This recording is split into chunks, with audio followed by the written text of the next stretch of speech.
আসসালামু আলাইকুম গাইস, কেমন আছেন আপনারা? সকলে অনেক বেশি ভালো আছেন। আমি আপনাদের দোয়া ভালো আছে। তো আজকে আমরা রান্না করতে চলেছি একটি নাম না জানা মাছ দিয়ে টমেটো রান্না করব।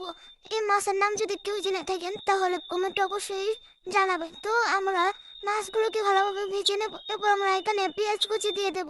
পেঁয়াজ কুচির মধ্যে আমরা এখানে দিয়ে দেব মশলার মধ্যে রয়েছে আদা রসুন বাটা, হলুদ মরিচ এবং লবণ দিয়ে ভালোভাবে কষিয়ে নেব। এরপর আমরা এখানে 2টা কাঁচামরিচ দিয়ে দেবো, সাথে টমেটো দিয়ে দেবো। তারপর ভালোভাবে কষিয়ে পানি দিয়ে দেবো। এরপর আমরা ঢাকনা দিয়ে দেবো 5 মিনিটের জন্য। তারপর যখন পানি শুকিয়ে যাবে তখন আমরা উপরে ধনিয়া পাতা দিয়ে দেবো। তাহলেই হয়ে যাবে আজকে আমাদের এই সুস্বাদু নাম জানা মাছ দিয়ে টমেটো ভুনা। এটি খুবই সুস্বাদু হয়েছে। আপনারা যদি এই মাছের নাম জেনে থাকেন তাহলে কমেন্ট বক্সে লিখে অবশ্যই জানাবেন। দেখতে পাচ্ছেন আমি এখন এটি খাচ্ছি। এটি খুবই সুস্বাদু হয়েছে। আর ভিডিওটি লাইক কমেন্ট শেয়ার এবং ফলো দিতে ভুলবেন না। ধন্যবাদ।